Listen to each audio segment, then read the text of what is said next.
আমি নেসারাবাদে ভর্তি হওয়াটা আমার জীবনের সব থেকে এরপরে টার্নিং পয়েন্ট। সেই গল্পটা আপনাদের সাথে করতে হবে অনেক কারণে। বাংলাদেশ মাদ্রাসা শিক্ষা ব্যবস্থা, মাদ্রাসা সম্বন্ধে আমাদের ধারণা এবং আমার যে কালচারাল লড়াইয়ের সূচনা, এই গল্পটা শুনলে আপনারা নিশ্চয়ই কিছু একটা রিলেট করতে পারবেন। আমি আপনাদেরকে নেসারাবাদের গল্প বলবো। যখন আমি ক্লাস 4-এ ভর্তি হলাম, ঝালকাঠি এনএস কামিল মাদ্রাসা বা নেসারাবাদ মাদ্রাসার সেই গ্লোরি আজকে নাই, এখনটার সময় নাই। আমাদের সময়ে মাদ্রাসার গোল্ডেন এইজটা ছিল। আমি যখন ভর্তি হয়েছি তখন সেখানে 5,000 স্টুডেন্ট, মানে অলমোস্ট সবাই, 4,000-এর বেশি শিক্ষার্থী আবাসিকে থেকে পড়তো। সারা বাংলাদেশের সব থেকে স্কিল টিচারদেরকে সেখানে একত্র করা হয়েছিল। আমাদের বাংলাদেশের মাদ্রাসা বলতে যা, আপনি এইখানকার গল্প শুনলে আপনি সেটা রিলেটই করতে পারবেন না, যদিও exception cannot be an example. এটাই সারা বাংলাদেশের সমস্ত মাদ্রাসার গল্প না। আমার ভীষণ মনে পড়ে যে এই মাদ্রাসার, মানে আমরা যারা একসাথে পড়েছি, ঢাকা মেডিকেল থেকে শুরু করে সলিমুল্লাহ মেডিকেল, বুয়েট, ঢাকা ইউনিভার্সিটি, বাংলাদেশে এমন কোনো ইউনিভার্সিটি নাই যেখানে এই মাদ্রাসা থেকে আমাদের বন্ধুরা, ছোট ভাই বড় ভাইয়েরা সারা দেশের বিভিন্ন ইউনিভার্সিটিতে, মেডিকেল কলেজে, ইঞ্জিনিয়ারিং ইউনিভার্সিটিতে পড়েন নাই শুধু না, অনেকে এখানে ফ্যাকাল্টি হয়েছেন বিভিন্ন ইউনিভার্সিটির। যখন আমি নেসারাবাদে ভর্তি হই, এর আগে তো থেকে আমি নলছিটিতে যখন থাকি, তখন ফাঁকে বলতে ভুলে গেছি কিভাবে যেন আমাদের উপজেলা শহরটা তখন থেকে দেখতাম যে বেশ কালচারালি অ্যাক্টিভ ছিল। আজকে আমার মনে, আমার এলাকারও কেউ মনে আছে কিনা, কিন্তু আমার মনে পড়তেছে আমাদের উপজেলায় দুটো লোকাল ব্যান্ড ছিল। একটা হলো লোকালয় আর একটা হলো তেপান্তর। মানে আমাদের এলাকার ভাইয়েরা ড্রাম টাম বাজাতেন, গান টান গাইতেন। তো ওনারা মাঝে মধ্যে চৌমাথায়, মার্চেন্ট স্কুলের মাঠে, এখানে সেখানে ছোট ছোট কনসার্ট করতো এলাকার ভাই বন্ধুরা মিলে। এবং আমি লুকাই লুকাই সেটা দেখতে চাইতাম, কারণ আব্বার ছেলে হিসেবে কনসার্ট দেখতে চাইতেছি, এটা তো খুবই বিপজ্জনক। তো আবার যেই বন্ধুরা তারা একটু আড়াল করে রাখতো আমারে, আমি লুকাই লুকাই দেখতে চাইতাম। কেন যেন ছোটবেলা, আজকে গল্প চলে মনে পড়ে যে এই যে ব্যান্ডে যে ড্রাম বাজায়, আমার ছোটবেলা মনে হইতো কি আমি বড় হইলে ড্রাম বাজাবো। মানে এই যে এখন তো ড্রাম ছোট হয়ে গেছে, বড় সেট ড্রামের এরকম করে বাজাচ্ছে, আমার কাছে ভীষণ ভালো লাগতো। এবং এত ভালো লাগতো, বাসায় এসে মুড়ি রাখার যে বড় বড় বইয়াম আছে, এইরকম 3-4টা রেখে স্টিক নিয়ে ইচ্ছে মতো বাজাইতাম, এরকম করতাম। তো এইটা কেন বলা, যে নলছিটিতে তখন আমি মিলাদুন্নবী থেকে শুরু করে বিভিন্ন সাংস্কৃতিক অনুষ্ঠান ক্লাস 2-3 থেকেই নাম দিতাম। উপস্থিত বক্তৃতা, কবিতা, এগুলোতে নাম দিতাম। মফস্বল শহরে পুরস্কার পেতাম, 3 পর্যন্তই পেতাম। তো নেসারাবাদে যখন আসি, নেসারাবাদ আমাকে সুযোগ তৈরি করে দিল বিরাট একটা সাংস্কৃতিক চর্চার। একে তো এখানে পড়াশোনাটা ছিল বাংলাদেশের সেরা পড়াশোনা, মাদ্রাসার ডিসিপ্লিন একদম, মানে আমরা মানে অসাধারণ, মানে ভীষণ discipline, almost army training, punctuality যাকে বলে, এই ট্রেনিংগুলো এখানে ছিল। এর সাথে পড়াশোনাটা ছিল অসাধারণ, মানে দেশের সেরা শিক্ষকরা ওখানে পড়াতেন। কিন্তু পড়াশোনা, ডিসিপ্লিন অন্য অন্য আরো অনেক প্রতিষ্ঠানেও হয়তো ছিল, কিন্তু এইখানে যেটা শখীয় একটা ব্যাপার ছিল, এখানকার সাংস্কৃতিক বোঝাপড়া। বাংলাদেশে আর কোনো মাদ্রাসা তখন ছিল কিনা জানি না, আমাদের মাদ্রাসার যে বার্ষিক বিচিত্র অনুষ্ঠান হতো, রবীন্দ্রসঙ্গীত, নজরুল সঙ্গীত, ভাওয়াইয়া, ভাটিয়ালি, লোকগীতি, জারি থেকে শুরু করে একক অভিনয়, এমন কোনো পালাপর্ব নাই যেটার উপরে প্রতিযোগিতা হতো না। এবং বক্তৃতা, কবিতা, এগুলো তো আছে। আমাদের যে বার্ষিক বিচিত্র অনুষ্ঠানটা ওখানে হতো অনেক বড় করে। সেখানে একই মঞ্চে প্রথমে আরবি নাটিকা, তারপরে ইংলিশ নাটিকা, এরপরে বাংলা নাটক মঞ্চস্থ হতো। এমনকি আমার সর্বশেষ মনে পড়ে রবীন্দ্রনাথের মুকুট নাটকটাও মঞ্চস্থ হয়েছিল। অবশ্যই নারী ক্যারেক্টার ছাড়া, নারী ক্যারেক্টারকে অন্যভাবে পোট্রে করা হতো। এবং সেখানে বরিশালের বিভাগীয় কমিশনার, ডিসি থেকে শুরু করে সবাই উপস্থিত থাকতেন লম্বা সময় ধরে, মানে অসাধারণ। আমার যেটা মনে পড়ে যে এই বিচিত্র অনুষ্ঠানে ছোটবেলা থেকে আমি উপস্থাপনা করতাম, ছোটবেলা থেকে আমি খুব ভালো উপস্থাপনা করতাম। আমি যখন মঞ্চে দাঁড়ালে ডায়াসে আমাকে দেখা যায় না, পাশে দাঁড়াতে হয়, তখন থেকে আমি উপস্থাপনা করি, মানে ক্লাস 4 থেকে আমার মনে আছে আমার উপজেলায় যেসব মাহফিল হতো, আমাকে আব্বার কাছে বলে নিয়ে যেত মাহফিল উপস্থাপনা করার জন্য। নেসারাবাদে গেছি পরে এই সমস্ত সাংস্কৃতিক অনুষ্ঠান একদম ছোটবেলা থেকে ইন্টার পর্যন্ত, যেহেতু আমি ওখানে ইন্টার পর্যন্ত পড়েছি, আমাকে উপস্থাপনা করতে দিত। সবাই ভীষণ ভালোবাসতো, আদর করতো।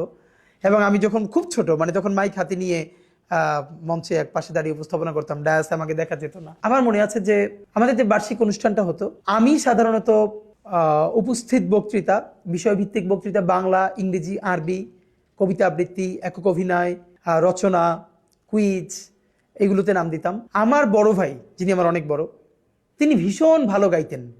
তিনি বক্তৃতা থেকে শুরু করে এগুলো তো ভীষণ ভালো করতেনই, এর সাথে নজরুল সঙ্গীত, রবীন্দ্রসঙ্গীত, নাতে রাসুল, হামদ, নাত, এগুলো ভীষণ ভালো করতেন, অনেক পুরস্কার পেতেন। আমার মেজো ভাই, তিনি ভালো বক্তৃতা করতেন।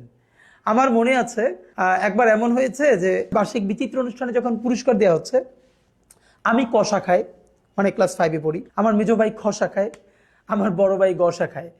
মানে পুরস্কারে শুধু নাম ঘোষণা করছে, মানে ক শাখায় প্রথম আমি বক্তৃতায়, খ শাখায় আমার মেজো ভাই, গ শাখায় আমার বড় ভাই, মানে সিরিয়াল দিয়ে শুধু আমরা 3 ভাই যাচ্ছি।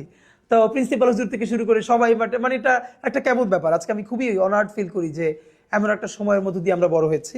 নেসারাবাদে মাহফিল হতো বছরে একবার, লক্ষর উপরে মানুষ হতো, লক্ষাধিক মানুষ হতো। 2 দিন ব্যাপী মাহফিল। আল্লামা সাইদি সাহেব থেকে শুরু করে বাংলাদেশের প্রতিটি যশ আলেমরা সেই মাহফিলে যেতেন। আমি যেরকম বিচিত্র অনুষ্ঠানে উপস্থাপনা করতাম, একই সাথে মাহফিলের সময়ও আমাকে দিয়ে আমার শিক্ষকরা উপস্থাপনা করাতেন। আমার ভীষণ, মানে আমি অবাক হই যে আমি সম্ভবত সেই সব ছাত্রদের একজন যারা শিক্ষকদের এত ভালোবাসা জীবনে পেয়েছে, এত ভালোবাসা। মানে হাজারো গল্পের মধ্যে আমি নিশ্চয়ই 2 জন শিক্ষকের নাম এখন বলবো, 3 জন শিক্ষকের নাম। একজন হচ্ছে পিরোজপুরি হুজুর, যিনি এখন শিক্ষা ক্যাডারে কর্মরত আছেন, একজন বিন্নাপাড়ার স্যার, আরেকজন শরীয়তপুরি হুজুর। এদের গল্পটা আমি শুধু নামটা বলে রাখলাম। আমার একটা গোল আছে, ওই গোলটা কোনোদিন পরিপূর্ণ হলে আমি তাদের কথা বলবো যে কেন আমি তাদের নাম বললাম। আমি খুব এলোমেলো গল্প বলছি। ধরেন আপনারা আমার সাথে বসে আছেন, আমি গল্পবাজ মানুষ, আমার ভাই বোনদের খুব মনোযোগ দিয়ে গল্প শোনে, তো আমি আপনাদের সাথে গল্পই করছি যে এলোমেলো ভাবে। নেসারাবাদে আমরা জীবনের শ্রেষ্ঠ সময়টা কাটিয়েছি। এই যে আজকে ধরেন আমাদের যতটুকু রাজনৈতিক সচেতনতা, নির্বাচন তো আরো অনেক ছোট ব্যাপার। নর্থ সিটিতে থাকতে যে বুনিয়াদটা আমি, মানে প্রথম সংস্পর্শে আসলাম বিএনপি পার্টি অফিস, নির্বাচন, এগুলো দেখে দেখে। দুটো ব্যাপার বলে রাখা দরকার যে আমাদের বাসায় ভীষণভাবে, মানে আমরা সব ভাই বোন, আমরা প্রচণ্ড এখনো গল্পবাজ। আমরা যদি ভাই বোন একত্র হই, আমাদের রাত কেটে যায় গল্প করতে করতে। আমাদের ভাষায় ভীষণ গল্প হতো ভাই বোন সবাই মিলে, এবং রাজনৈতিক গল্প হতো ভীষণ। এটা আমাদেরকে ভীষণ কাজে লেগেছে তখন। আব্বা আমাদের সাথে রাজনীতি নিয়ে গল্প করতেন, আমরা ভাই বোন সবাই। এবং পরিবারের ব্যাপারে সব থেকে আমার একটা যেটা ভালো লাগা, যে আমরা ভাই বোন ঘন্টার পরে ঘন্টা, যখন আমরা হোস্টেল থেকে বাড়ি ফিরতাম, একসাথে গল্প করতাম। কিন্তু সেই গল্পগুলো এত প্রাণবন্ত ছিল। আমার বড় ভাইয়ের পিএইচডি থিসিস কদ্দূর গেছে, মেজো ভাইয়ের পড়াশোনায় কী অবস্থা, ছোট আপুর হোস্টেল কেমন চলে, এই আমি সর্বশেষ কোন প্রতিযোগিতা অংশ নিলাম, সামনে কোন প্রতিযোগিতা আছে, অথবা আগামীকাল আমার একটা প্রতিযোগিতা আছে, বক্তৃতা বাসায় প্র্যাকটিস করছি, কবিতাটা পড়ে শোনাচ্ছি, আমার আরেক ভাই, বড় ভাই ঠিক করে দিচ্ছেন, ছোট আপু শুনছেন। এই পুরো চর্চাটা বাসায় ভীষণভাবে ছিল। কিন্তু যেটা হয়েছে, নেসারাবাদ এমন বড় একটা পরিসর তৈরি করে দিল, যেটা বিকশিত হতে ভীষণ সাহায্য করলো। নেসারাবাদে সর্বপ্রথম গিয়ে দেখি সেখানে ছাত্র সংসদ নির্বাচন হয় বিরাট আয়োজনে, 5,000 স্টুডেন্ট, ভিপি, প্রভিপি, জিএস, এজিএস, এগুলো। এবং প্রতি ক্লাসে আবার ইউনিট বলতো এগুলোকে, এক একটা ক্লাস এক একটা ইউনিট। যেমন এক একটা ক্লাসের নাম ছিল Ibn Sina unit, Shariatullah unit, Titumir unit, হ্যাঁ, এক একটা ক্লাসের। তো এই এক এক ইউনিটে আবার ক্লাস পরিচালক, সহকারী পরিচালক, অর্থ পরিচালক, রিপোর্টার। কারণ নেসারাবাদের প্রতি ক্লাস শেষে, এই গল্পটা আপনাদের এই জন্য লম্বা করে বলি, বৃহস্পতিবারের চতুর্থ পিরিয়ডের পরের 1 ঘন্টা সাপ্তাহিক জলসা অনুষ্ঠান হতো। আমরা বলতাম সাপ্তাহিক জলসা। এই অনুষ্ঠানে কিরাত, হামদ, নাত, এরপরে নজরুল সঙ্গীত, রবীন্দ্রসঙ্গীত, লোকসঙ্গীত যত আছে, অথবা নাটিকা, একক অভিনয়, এগুলো হতো। এবং এই অনুষ্ঠান পরিচালনা করার জন্য কারা কিভাবে করবে, ছাত্র সংসদ নির্বাচনের সময় ক্লাসের ইউনিট নির্বাচন হতো। একদম ক্লাসের যে প্রধান, ক্লাস পরিচালক, তারপরে সহকারী পরিচালক, এরপরে প্রতি ক্লাস থেকে 5 টাকা 10 টাকা করে সবাই ছাত্র সংসদে কন্ট্রিবিউট করতো, সেটা তোলার জন্য একজন অর্থ পরিচালক। তারপরে অনুষ্ঠান কেমন হচ্ছে, কার তেলাওয়াত কেমন হলো, সঙ্গীত কেমন হলো, বক্তৃতা কেমন হলো, সেইটা আবার তাকে পড়ে শোনানোর জন্য রিপোর্টার ছিল, একজন রিপোর্ট করত। এবং পুরো অনুষ্ঠানে একজন সভাপতিত্ব করতেন নির্দিষ্ট শিক্ষক। তো আমি সম্ভবত ক্লাস 4-এ সর্বপ্রথম, এটা বলে রাখা ভালো যে 1, 2, 3 আমি আমার ক্লাসে ক্যাপ্টেন নির্বাচিত হতাম যখন নর্থ সিটিতে পড়ি। এবং তখনও ডিরেক্ট ভোটে, খাতায় কলমে যে ভোট হতো, সেই ভোটে ক্যাপ্টেন নির্বাচন হতো। এবং যে আবার ক্যাপ্টেন নির্বাচিত হবে সে ক্লাসের সবাইকে খাওয়াবে 1, 2, 3। এই সময় এটা তো করতাম। একটু ফাঁকে বলে রাখা ভালো, আব্বার কাছ থেকে আমার আব্বার মধ্যে মানে আমি আব্বার গল্প শুরু করলে 1 ঘন্টাও শেষ হবে না। মানে আমাদের জীবনে আজকে আপনি আমাকে যতটুকুন সাহসী মনে করেন বা স্পষ্টবাদিতা বা প্রতিবাদ মুখর, এর সমস্ত গুণ অলমোস্ট আব্বার থেকে পাওয়া। এবং আমরা ভাই বোন মোটামুটি সবাই আব্বার কাছ থেকে কম বেশি ইনফ্লুয়েসড হয়েছি। আব্বা আমার কমিউনিটির মধ্যে সব থেকে অন্যায়ের বিরুদ্ধে সোচ্চার, প্রতিবাদী, যাকে আমরা জজবাওয়ালা মানুষ বলতাম। আমাদের পুরো কমিউনিটিতে তাকে জজবাওয়ালা মানুষ, প্রতিবাদী মানুষ হিসেবে জানতেন, শুধু ধর্মীয় ইস্যুতে না, সমস্ত সামাজিক ইস্যুতে। এবং আব্বার মিছিল, আব্বার স্লোগান, স্পষ্টবাদিতা, এগুলো এত বেশি আমাদেরকে আলোড়িত করেছে যে আমরা এখনো ওর বাহির থেকে যেতে পারি না। তো এই জন্য আমাদের ভাই বোন সবার মধ্যে অলমোস্ট এই লিডারশিপ স্কিলটা আমরা পরিবার থেকে পেয়েছি, চর্চাটা ছিল। এবং আমরা ভাই বোন সবাই মোটামুটি কাছাকাছি। আমি একটু আব্বার এই জায়গাটা হয়তো বেশি পেয়েছি, কিন্তু মোটামুটি সব ভাই বোন আমরা কাছাকাছি চরিত্রের, আব্বার এই জিনিসটা আমরা পেয়েছি। তো নেসারাবাদে ক্লাস 4-এ সর্বপ্রথম ছাত্র সংসদ নির্বাচনের সময় আমি ক্লাস পরিচালক, ইউনিটের পরিচালক নির্বাচিত হই ডিরেক্ট ভোটে। প্রত্যেকটা মানে প্রতি মাসে ছাত্র সংসদে সকল ক্লাস মানে যে ইউনিট ক্লাসগুলো তাদেরকে নিয়ে ভিপি, প্রভিপি, জিএস এর বার্ষিক সভা হতো। সেইখানে যেই ক্লাস সব থেকে ভালো পারফর্ম করতো, মানে হলো যেই ক্লাস বেশি চাঁদা তুলতে পেরেছে ছাত্র সংসদের জন্য, তাদের জন্য একটা পুরস্কার। তারপরে যাদের সাপ্তাহিক জলসা অনুষ্ঠানটা সব থেকে ভালো হয় তাদের জন্য একটা পুরস্কার। আমার মনে আছে, আমি মনে হয় একমাত্র যে 4 থেকে শুরু করে সব থেকে বেশিবার শ্রেষ্ঠ পরিচালক নির্বাচিত হতাম ছাত্র সংসদে। ঠিক মতো আমাদের ক্লাস থেকে টাকা তোলা, মানে ছাত্র সংসদ পরিচালনার জন্য চাঁদাটা তুলে দেয়া, অনুষ্ঠান করা।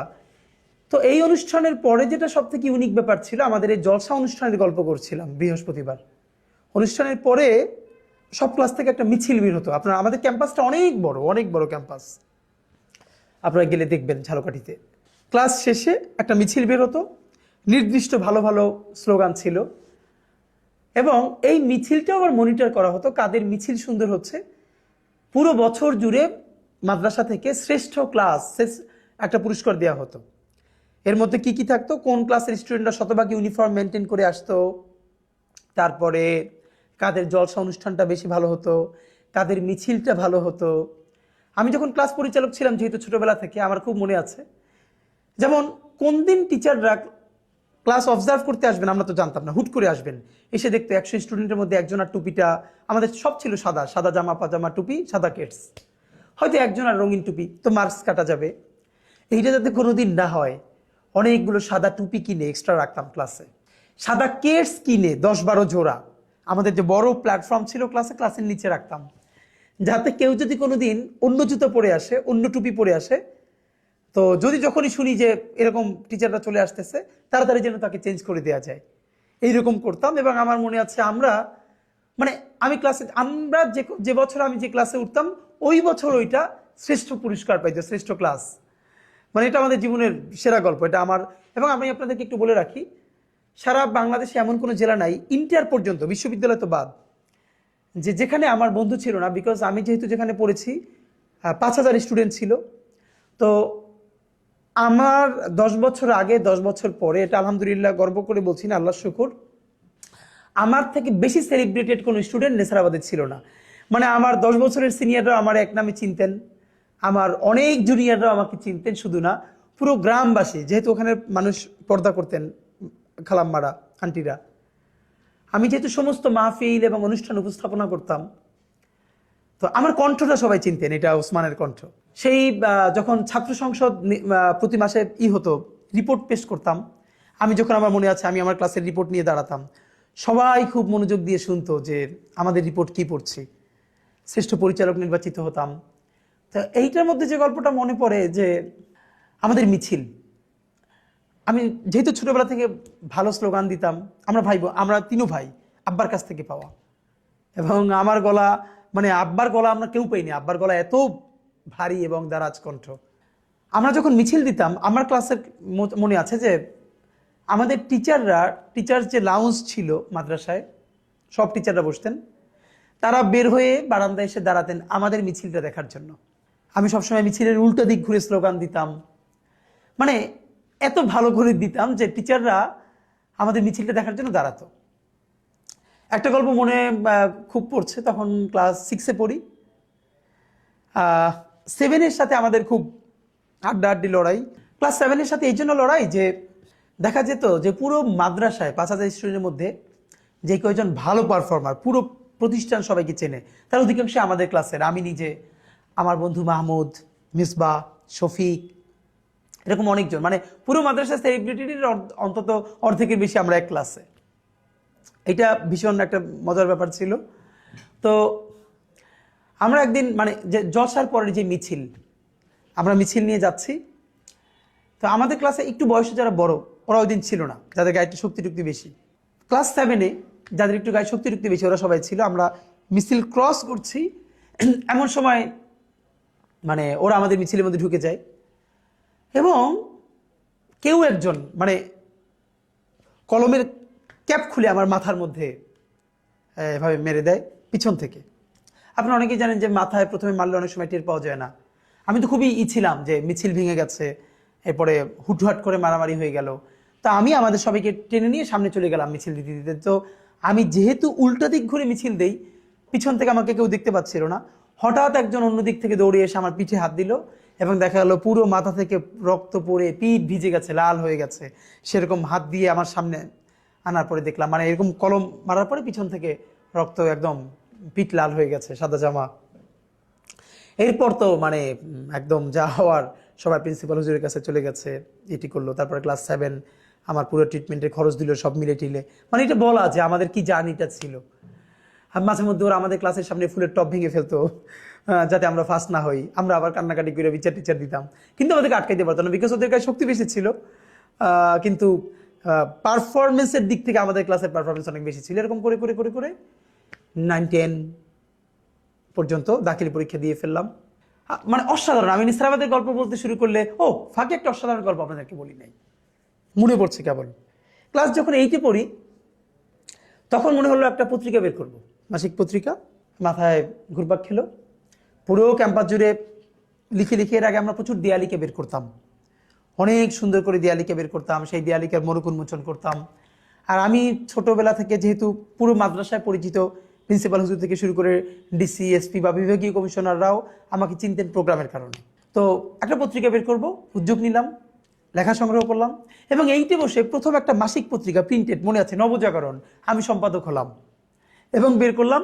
3টা সংখ্যা বেরও করতে পেরেছিলাম। একটা সংখ্যা মনে এখন আমার কাছে আছে, যে 3টা সংখ্যা এবং প্রিন্টেড নবজাগরণ নামে। এখানে কবিতা, গল্প এসব থাকতো। তো দাখিল পর্যন্ত আমাদের একটা জার্নি। এরকম তো সারা জীবন, মানে অসাধারণ লাইফ আমরা লিড করলাম নেসারাবাদে।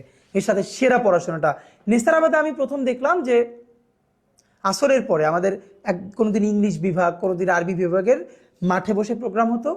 আরবি বিভাগের প্রোগ্রামের শেষে রাস্তায় আরবিতে মিছিল হতো, ইংরেজির দিন ইংরেজিতে মিছিল হতো, মানে এরকম অবস্থা ছিল। দ্বিতীয় গল্প হলো, নেসারাবাদে ভর্তি হওয়ার পরে আপনারা বাংলাদেশে তখন প্রচুর সাংস্কৃতিক চর্চা হতো। সংস্কৃতি মন্ত্রণালয়ের অধীনে জাতীয় শিক্ষা সপ্তাহ অনুষ্ঠান হতো বছরে একবার, অনেক বিরাট করে, একদম উপজেলা, জেলা, বিভাগ, তারপরে জাতীয় পর্যায়ে। ধর্ম মন্ত্রণালয়ের অধীনে ইসলামিক ফাউন্ডেশনের তরফ থেকে বছরে কয়েকটা প্রোগ্রাম হতো, শিক্ষা মন্ত্রণালয়ের পক্ষ থেকে হতো। তো যেহেতু আমি ঝালকাঠি সদর, আমাদের মাদ্রাসা থেকে প্রচুর স্টুডেন্টরা এই ইভেন্টগুলোতে ঝালকাঠিতে অংশগ্রহণ করতো। যেমন মানে সবগুলোতে আমি এবং আমার বন্ধুরা, আমি সবসময় অংশগ্রহণ করতাম। উপস্থিত বক্তৃতা, আবৃত্তি, তারপরে রচনা প্রতিযোগিতা, বিতর্ক প্রতিযোগিতা, এগুলোতে আমাদের অন্য বন্ধুরা নজরুল সঙ্গীত, রবীন্দ্রসঙ্গীত, অন্যান্য যেগুলো আছে, কিরাত, হামনাত, এগুলো অংশগ্রহণ করতো। ঝালকাঠি সদরে আমরা যখন যেতাম, স্বাভাবিকভাবেই এখানে আমাদের সাথে প্রতিদ্বন্দ্বিতা করতো ঝালকাঠির সরকারি যে হরচন্দ্র বালিকা বিদ্যালয়, এরপরে গভর্নমেন্ট স্কুল, মানে সব প্রতিষ্ঠান থেকে ঝালকাঠি সদরে আসতো। এইখানে যে প্রথম হতো প্রত্যেক শাখা থেকে, সে আবার জেলা পর্যায়ে। তো জেলা পর্যায়ে আবার যখন হতো, তখনও আরও বাকি উপজেলা থেকে সবাই আসতো। তারপর জেলা পর্যায়ে যারা ফার্স্ট হতো তারা বরিশাল বিভাগে আসতো, বিভাগীয় পর্যায়ে যারা ফার্স্ট হতো তারা জাতীয় পর্যায়ে ঢাকায় আসতো। আমি আমার জীবনে এরকম উপজেলা, তারপরে জেলা, তারপরে বিভাগ এবং জাতীয় পর্যায়ে অনেকবার আলহামদুলিল্লাহ বক্তৃতায়, উপস্থিত বক্তৃতা, কবিতা, বিতর্ক, রচনা প্রতিযোগিতা, এগুলোতে আমি জাতীয় পর্যায় পর্যন্ত এসেছি এবং প্রথম স্থান অধিকার করেছি বক্তৃতায়, কবিতায়, বিতর্কে। আমি সর্বপ্রথম সম্ভবত জাতীয় পর্যায়ে প্রথম বক্তৃতায় প্রথম হই তখন ক্লাস 8-এ পড়ি। মনে আছে, এটা পুরস্কারটা নিয়েছিলাম আগারগাঁওয়ে, যে এলজিআরডি মন্ত্রণালয় আছে, তাদের একটা বিরাট অডিটোরিয়াম আছে, ওখানে বসে সম্ভবত। এরপর অনেকবার এসেছি। তো আমার যেটা আমাকে গ্রো করতে সাহায্য করেছে, নেসারাবাদে তো আমরা একটা গণ্ডিতে থাকতাম, এখানে সবাই মাদ্রাসার ছাত্র, আমাদের সাথে ফিমেল স্টুডেন্ট ছিল না, যেহেতু সহশিক্ষক ওখানে ছিল না। কিন্তু আমি যখন ঝালকাঠিতে আসছি, আমার সাথে কিন্তু সদর গার্লসের মেয়েরা কম্পিট করতেছে। হয়তো আমি কখনো ফার্স্ট হচ্ছি, সদর গার্লসের কেউ সেকেন্ড হচ্ছে, বা সে ফার্স্ট হচ্ছে, আমি সেকেন্ড হচ্ছি, গভট স্কুলের কেউ আসছে, এরকম আমাদের গ্রুমিংটা হচ্ছে। সেখান থেকে তো আমার মনে আছে যে ঝালকাঠি জেলা পর্যায়ে যতগুলো পুরস্কার থাকতো 3/2 পুরস্কার আমাদের মাদ্রাসা থেকে নিয়ে যেতাম। মানে আমি অনেকগুলো নিতাম, আমাদের সাথে বন্ধুরা সঙ্গীতে নিত, আরো এরকম করে দেখা যেত যে 3/2 পুরস্কার আমরা একটা প্রতিষ্ঠান থেকে নিয়ে চলে যেতাম জেলা পর্যায়ে। যখন বিভাগীয় পর্যায়ে আসতাম তখনও প্রচুর পুরস্কার আমাদের প্রতিষ্ঠান থেকে থাকতো। এরপর জাতীয় পর্যায়ে আমাদের ইভেন আমরা জাতীয় পর্যায়ে যখন আমি আসতাম কবিতায় বা বক্তৃতায়, আমার সাথে আমাদের কোনো বন্ধু সিনিয়রদের মধ্যে বড় ভাইয়েরা, কেউ রচনায়, কেউ সঙ্গীতে জাতীয় পর্যায়ে আসতেন অন্য শাখা থেকে। তো এরকম তো এসেছি প্রচুর। এবং আমার আজকে মনে আছে যে আমরা যখন উপজেলা পর্যায়ের প্রোগ্রামে যেতাম, আমাদেরকে সরকারি তরফে 20 টাকা দেওয়া হতো ভাড়া, আর জেলা পর্যায়ের প্রোগ্রামে 80 টাকা আমার মনে আছে। এরপর বাড়ছে, বিভাগীয় পর্যায়ে সম্ভবত 200 টাকা, মানে যাতায়াত খরচ পুরস্কার ছাড়া, এই ছাড়া। আর জাতীয় পর্যায়ে যখন আসি তখন মনে হয় সর্বপ্রথম 800 টাকা করে ভাড়া দেওয়া হতো। যাই হোক, তো একে নেসারাবাদের এই জিনিসগুলো, তারপরে প্রচুর, মানে আমি নেসারাবাদ থেকে দেখা গেছে জাতীয় এরকম বিতর্ক প্রতিযোগিতা, কবিতা, এই সেই, সারাদিন জেলা, বিভাগ। তো আমি যেটা হয়েছে, আমি মাদ্রাসার বাহিরে এই প্রচুর প্রতিযোগিতায় অংশগ্রহণ করবার ফলে জাতীয় অনেক মানুষের সাথে আমার পরিচয় ঘটে। বিশেষ করে যারা বিচারক ছিলেন, কোনো ম্যাডাম আবৃত্তির বিচারক ছিলেন বা বক্তৃতার বিচারক ছিলেন, প্রোগ্রামের শেষে তিনি আমাকে ডেকে বলতেন যে আমার নাম্বার নাও, আমার সাথে যোগাযোগ করো। আমার মনে আছে বিভাগীয় পর্যায়ে একবার ফার্স্ট হওয়ার পর আমার ছোট আপু আমার সাথে গেছে, তো আমাকে না পেয়ে যিনি একজন বিচারক ছিলেন তিনি আমার বোনকে পেয়ে বলেছিলেন যে ওকে খুব ভালো গ্রুমিং করতে হবে, ও ইনশাল্লাহ বড় হলে ভালো করবে। সেরকম বিচারকরাও পরে ডেকে আদর করতেন, আবার তাদের কাছে গিয়ে শিখতাম। এই জার্নিটা তো ছিলই, সাংস্কৃতিক জার্নিটা। তার সাথে খুব ভালো পড়াশোনাটা নেসারাবাদের ছিল, কখনো ফার্স্ট, সেকেন্ড, ফোর্থ, ফিফথ, ভালো শিক্ষার্থীদের মধ্যে ছিলাম। আমার তরফে কোনো সময় ফার্স্ট হওয়া লাগবে এই তাড়নাটা ছিল না, আমার আব্বারও ছিল না, যদিও আমার অন্য ভাইয়েরা বোনেরা সবসময় ফার্স্ট ছিলেন। আমিও কখনো ফার্স্ট হয়ে গেছি, সেকেন্ড হয়েছি, প্রথম 5-এর মধ্যে সবসময় থাকতাম ঘুরে ফিরে। কিন্তু আমার আজকে ওর নাম বলতেছি না খুব, যেমন এমন একবার হয়েছিল যে আমি টেস্টে যখন ফার্স্ট হই, দাখিল এসএসসিতে, আমার সাথে যে বন্ধু ছিল ফার্স্ট ও সেকেন্ড হয়ে গেল। মানে ওর আব্বা ওর সাথে এত রাগ করলো, লিটারালি মানে ও আমার সাথে কথা বলা বন্ধ করে দিল। আমার আব্বার তরফে, এই গল্প আরো পরে বলবো যদি সুযোগ হয়। আমার আব্বার ব্যাপারে আমার মায়ের একটা অভিযোগ সারা জীবন, তিনি তার কোনো ছেলে মেয়েকে জীবনে পড়তে বলেন না, জীবনেও পড়তে বলেন না। তার ফিলোসফি হলো পড়তে আবার বলতে হবে কেন, ও তো নিজেই পড়বে, তিনি পড়তে বলবেন না। বরং আব্বা আজীবন যেটা বলতেন, কম কম পড়বা। যেমন আব্বার আজীবন কথা ছিল আসর থেকে মাগরিব পড়া যাবে না, বাইরে হাঁটতে হবে, খেলতে হবে, রাত্রির 10টার পরে জাগা যাবে না, পড়াশোনা করা যাবে না। আব্বা যখন নলছিটি থেকে নেসারাবাদে আমাদেরকে দেখতে যাইতেন, আমার বন্ধুরা খুব মজা পাইতো এই জন্য যে সবার গার্ডিয়ানরা যখন যেত সবাই বলতো এই ভালো করে পড়াশোনা করো, বেশি বেশি পড়ো। আব্বা বলতো কি কম কম পড়বা, আসরের পর পড়বা না, রাত্রি 10টার পর পড়বা না। এটা সবাই শুনে খুব মজা পেত। কখনো ফার্স্ট হয়ে গেছি এমনও হয়েছে, আমার মনে আছে আজকে এই গল্পটা, সম্ভবত ইন্টারে। আমি ছোটবেলা থেকে ল্যাঙ্গুয়েজে, মানে আরবি, ইংলিশ, এগুলোর প্রতি আমার এক ধরনের ন্যাচারাল ইনক্লিনেশন আছে, শিখতে ভালো লাগে এবং আমি ভালো করতাম। যে কোনো ধরনের ল্যাঙ্গুয়েজ শেখার প্রতি আমার ভীষণ আগ্রহ। তো স্বাভাবিকভাবেই আরবিতে ভালো ছিলাম, ইংলিশে ভালো ছিলাম। ইন্টারে টেস্টের সময় সম্ভবত, মানে আমি একদমই পড়াশোনা করলাম না, এবং তখন প্রচুর ইংলিশ নিয়ে সময় দিচ্ছিলাম, কারণ এসএসসির পরে আমি ঢাকায় এসে ইংলিশে কোচিং করেছি। এখানে খুব ভালো করার কারণে ইংলিশে এত বেশি ইনভলভ হয়েছি, অন্য পড়া কিছু পড়তামই না। তো পেয়েছিলাম হলো টেস্ট পরীক্ষায় 10 না 12, মানে 1 ঘন্টা বসে কিছু একটা লিখে চলে আসছি, আর দেই নাই। এটাও পুরো মাদ্রাসার একটা বিরাট গসিপ হয়ে গেল, মানে আমি কিভাবে 10 পাই, মানে এখন আমার নিয়ে টিচাররা কি করবে। পরে টেস্টে তো ফর্ম ফিল আপ করলাম, বাট আমার একটা হিসাব ছিল যে দরজা বন্ধ করে 2 মাস পড়লে এমনিতেই ভালো করবো ইনশাল্লাহ। এবং হ্যাঁ, এটাই হয়েছিল। যে কারণ আমি মনে আছে যে আমাদের যখন আমি ইন্টারে ফার্স্ট ইয়ার থেকে আমাদের যে হিস্ট্রি এবং সিভিক্স, ইতিহাস এবং পৌরনীতি, আমি তখনই ইংলিশে লিখতাম, বাংলায় লিখতাম না, এবং আমার টিচাররা খুবই খুশি হতো। তো এই গল্পগুলো এমনিতে বলা যে আমাদের ওইখানে যে গ্রুমিংটা ছিল। এসএসসি পরীক্ষা দেওয়ার পরে আমি ঢাকায় আসি, সাইফুরসে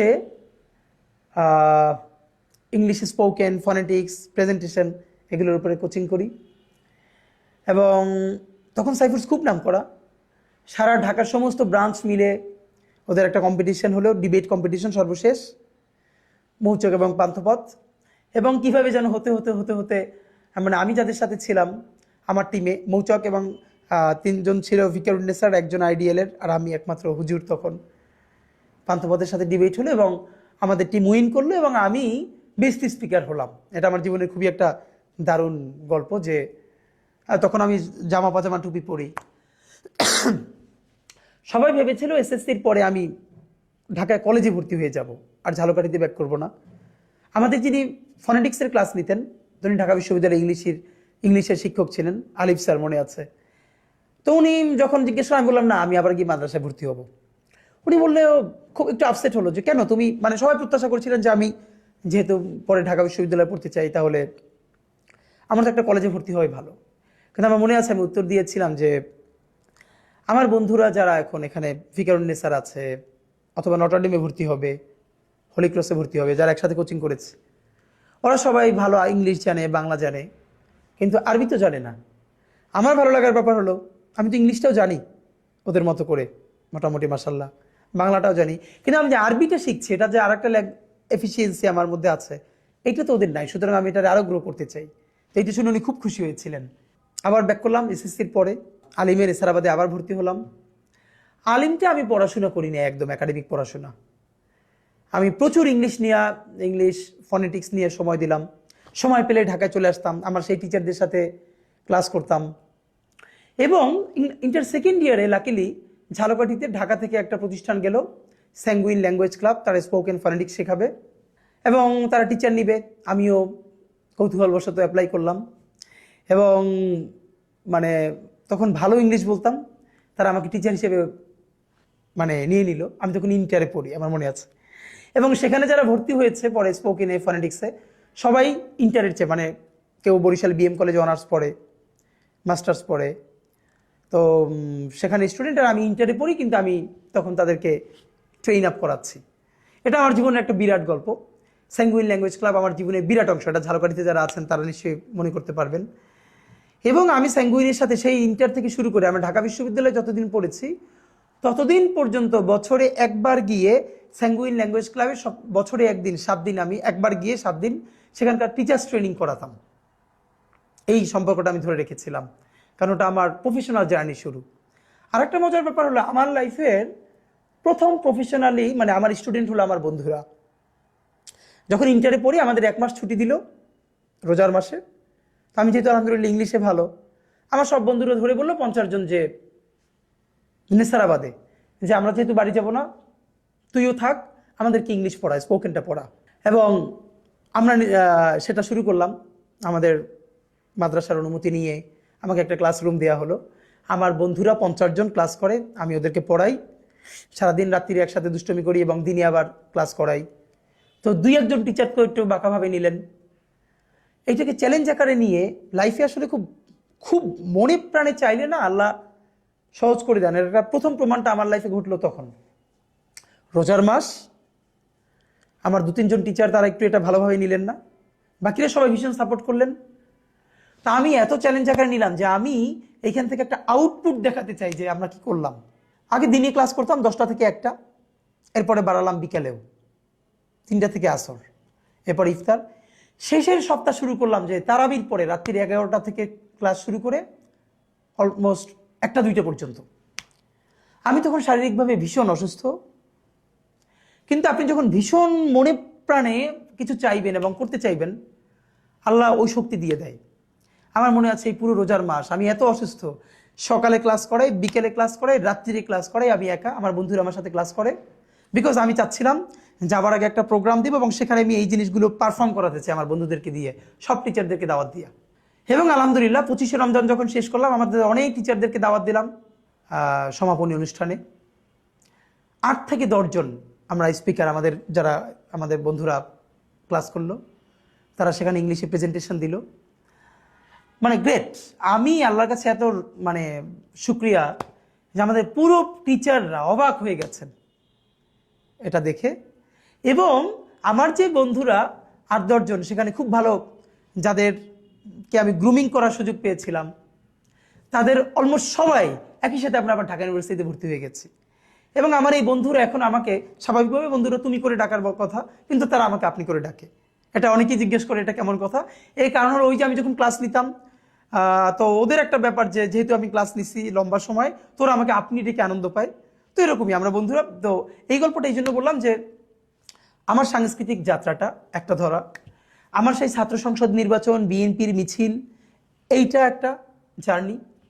এরপরে আমি আমার বন্ধুদেরকে পড়ানো, তারপরে ঝালকাঠি স্যাঙ্গুইন ল্যাঙ্গুয়েজ ক্লাবে ক্লাস নিতে শুরু করা, টিচার হিসেবে আলহামদুলিল্লাহ খুব নাম করে ফেলা, এই সব জার্নিগুলো আমাকে আমি হতে সাহায্য করেছে। এর সাথে আমার পরিবার। নেসারাবাদ থেকে এবার বের হয়ে যাব, যে গল্পটা বলা দরকার। ইন্টারে পড়ি যখন, সম্ভবত 2007-08 গল্প। ঢাকা বিশ্ব 111 চলে, তখন ইমার্জেন্সি চলে দেশে, সমস্ত মিছিল মিটিং দেশে নিষিদ্ধ। ঢাকা বিশ্ববিদ্যালয়ে হঠাৎ করে একটা নিয়ম করলো, মাদ্রাসা শিক্ষার্থীরা 5টা ডিপার্টমেন্টে ঢাকা বিশ্ববিদ্যালয়ে ভর্তি হতে পারবে না। সম্ভবত এর মধ্যে law, English, women and gender studies, journalism, এরকম কয়েকটা ডিপার্টমেন্টে মাদ্রাসা শিক্ষার্থীরা ভর্তি হতে পারবে না। তখন আমি ইন্টার ফার্স্ট ইয়ারে পড়ি। আমার যেহেতু প্ল্যান, ফাঁকে এটাও বলা দরকার যে আব্বার ইচ্ছা ছিল আমাকে মিশরে আল আজহারে পড়ানো, যেহেতু আমার বড় ভাই অনেক বড় আলেম, বাংলাদেশের নাম করা, আমার পরিবার আলেম পরিবার। আমার ইচ্ছা ছিল একটা সময়, কিন্তু আমি ঢাকায় যখন কোচিং করতে আসি, কোচিং করবার পরে আমার চিন্তাটা বদলায় যে না, আমি ঢাকা বিশ্ববিদ্যালয়ে পড়ব। তো তখন ঝালকাঠিতে এমনিতে আমাদের মাদ্রাসা ভীষণ কড়াকড়ি, ভীষণ অনিয়ম, সামান্য হলেই নামটাম কাটা আর কি। তাই আমার একটা সুযোগ ছিল, যেহেতু আমাকে সবাই ভীষণ ভালোবাসতো, চিনত। আমার বড় ভাই ওখানের টিচার, আমার যিনি বড় ভাই ওখানেরই টিচার, খুবই নাম করা, যিনি এখন অন্য জায়গার প্রিন্সিপাল।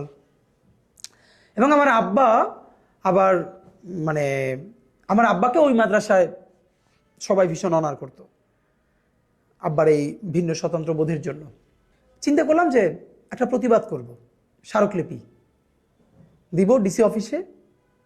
কিন্তু তখন তো মিছিল মিটিং সব নিষিদ্ধ। আমাদের মাদ্রাসা থেকে ঝালকাঠি শহর 2-3 কিলোমিটার দূরে, প্রায় অন্তত 3 কিলোমিটারের মতো, 2 কিলোমিটার তো হবেই, এটা শহরের পাশে। ডিসি অফিসে স্মারকলিপি দিব, প্রতিবাদ জানাবো। যেহেতু আমরাও ঢাকা বিশ্ববিদ্যালয়ে ভর্তি হতে চাই, তাহলে তো ডিপার্টমেন্টগুলো বন্ধ হয়ে যাবে।